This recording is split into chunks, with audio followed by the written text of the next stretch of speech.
debits and credits. If you debit an account, you put money in it. And if you credit an account, you take money out. I could never understand that. Well, ask Sandra. Yeah, you get in trouble with Sandra. You know, I want to understand why. She goes, why is he sending me the orders? Well, because you told me to. I did. Yeah, you did. Hey, welcome to the Classic Series for March 2011. And I was bestowed an honor yesterday. Really? Yeah. Where? Well, I didn't get a trophy or anything. But Oh, okay. I got to come to your house. That was it. Yeah, that was it. We tasted some wine. Yeah. Pretty good wines, actually. And if it would have stayed longer, I could have fed you. Well, it was, No, I know. the timing was good. But like I said, it had been, I wasn't even 13. I think when I was there, I was like 9 last time. Well, whatever. We didn't taste any wine. No, we didn't taste any wine. So, I guess I better open these. Yeah, well, But that was quite a hoot.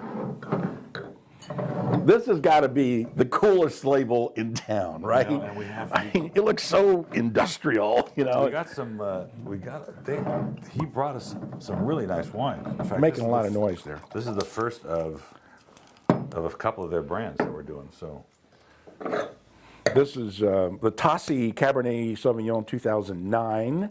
Phenomenal bottle of wine. which I opened last night at home, and Sandra loved it. That was, this is amazing wine. This is Yeah. really, I mean, it says California, which means it came from all different areas of California, not from one area enough to be called the appellation, but, it sure smells like Napa Valley juice to me. It does. It has all that character. And the winemaker we know is a pedigreed winemaker, but he won't let us display his name. And this happens all the time, folks. We get these wines that are made by some pretty famous guys. Well, or juice from famous places. If you'd read the newsletter, I have his name in there because I found it out. Oh, you figured it out? I figured out who it I was. just remember the political part. But that happens all the time. We get juice from some of these guys, and they go like, "Well, you can bottle the wine, or you can, But don't say it came from us. yeah, don't tell us that." Well, because- I mean, why not? well, exactly. Well, if you're not pleased with it, why would we be? No, they don't want people to think that they're actually having to sell their wine to somebody else as opposed to bottle it themselves. But it happens all the time. The nose in this. I know the nose on this is amazing. I mean, it's so Cabernet Sauvignon, Still young, even though it's an 09. It's got lots of fruit, good acid balance. Really nice finish. $16.99 on the shelf, which is a great buy. Real order price is $7.99, and I'm doing a 93 on this one. I'm 94, and look for more Tassi wines. Actually, I think we end up getting 3 of their wines Yeah. over the course of the next couple of months, and this is why we exist, Ed.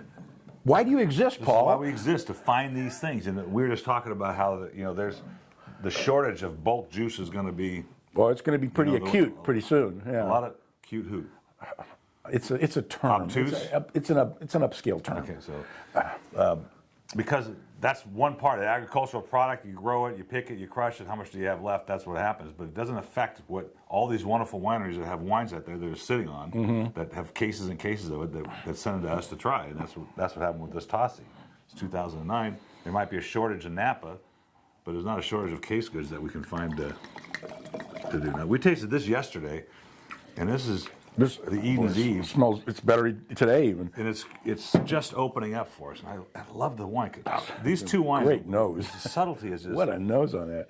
I mean, does that scream Sauvignon Blanc or what? Yes, and it's not that obtruse. Here's not a fancy wine word. Obtuse, obtrusive. No, you made up a new word called obtruse, actually, and you heard it, right? Which doesn't exist, except now once it's said, it actually exists. You know that? That's my take on it all. This is a delicious wine. It's not grapefruit overly done. It's not herbs overly done. But it's got everything It's got there. melon in there. It's some cantaloupe and some honeydew in there, which I really kind of cool. It's kind of cool. Yeah, it really. It's just spectacular. I mean, I'd never guess it was California. But it's also Lake County. And Lake County is one of the best kept secrets That's it. in wine. I mean, it's between Mendocino and Napa, and it's got the coolness of Mendocino, the richness of Napa, and Now I get it. it's very different. I get it now because the Lake County is very distinct to the Sauvignon Blancs from there. And there's tons of them. And it reminds me of the one we did last. Well, $17.99 on the shelf, $6.99 a reorder price. Incredible. And I'm I doing love the a, label too. Eden's Eve. I'm doing a 94 on this one I'll too. do 94 on that. I love it. Yeah. Eden's Eve from Temptation Cellars. Ooh. I know. Yeah, well, it's pretty tempting in and of its own here. Now, the alternates, the Deer Ridge Syrah from Livermore Valley. This is another area that doesn't get its due. It's one of the original fine wine grape growing areas in California. Okay, this is a great story. This guy is a veteran. He started this winery. He has since sold the winery, but kept the Deer Ridge brand. Right. So he doesn't own the facility anymore, but he still makes these wines. And they sent me a bunch of samples going back to like 2003, which were still really good. But the best were these 2 or 3 that we featured. This is the 2007 Syrah. Look at that nose. Isn't that great? Holy mackerel. Oh, man. That is an amazing bottle of wine. It's really rich, really big. And it's a 2007, so it's got some age on it. It started to mellow out a little bit. It's the Syrah, that Syrah flavor of that animal earth that some people go nuts over. I'm not crazy about, but it's subdued in this, and I can deal with it. And it's just Dark chocolate. It's really leather, chocolatey. little, I mean, this is ouzo really, in there. this is really chocolatey. This is amazing wine. What a steal! I mean, God, And what 20 a character. Trying to do business with him wasn't easy. I Why? mean, I just didn't answer the calls when he got him. He's kind of gruff and rough, and I'm just like, hey, I'm just trying to buy some wine from you, you know. But it got what we wanted, got it when we needed it. We had a couple email specials from one of the other varietals, and he's got more coming to us. You know? Really? Just again, Good. yeah. This is a 95 for me.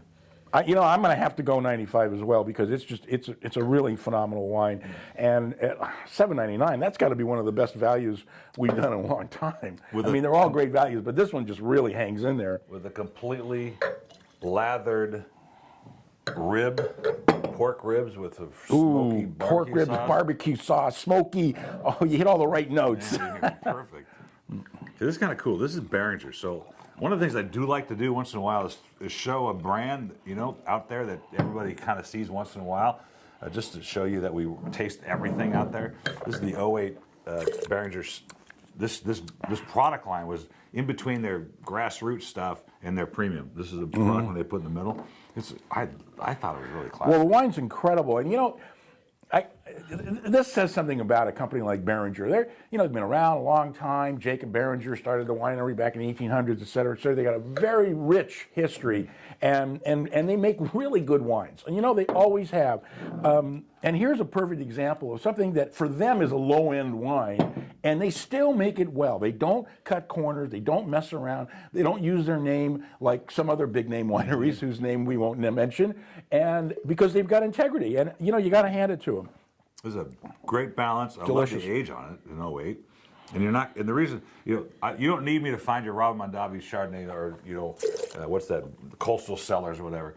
But this is a line of Beringer wines you don't see in the markets or in the stores. It's called the Century, Third Century. And so it's meant to be above their grassroots stuff. Well, it is, But not quite It's, their but premium stuff. it's really good. nicely appointed. I mean, just $16.99 for Beringer Chardonnay is a great buy. $6.99 on the reorder price is like hilarious. It's really. I like that better when I taste it. Yeah, the first time. I'm doing a 94 here. 94. All right, and that's March of 2012. Did I say 2011 earlier? Oh, wait a second. Check that, 2012. Yeah, Mom, I'm doing a podcast. Okay, sorry. Yeah, with Paul. Well, he's really not that nice in person, honestly. Okay, fine. He's probably not that good looking either in person. But yeah, I know he looks better on the air. But I got to go. Thanks. Bugs me all the time. What was Your this mom again? bugs you? Was it probably my mom? I love your mom. I'd trade moms in a second. Are you kidding?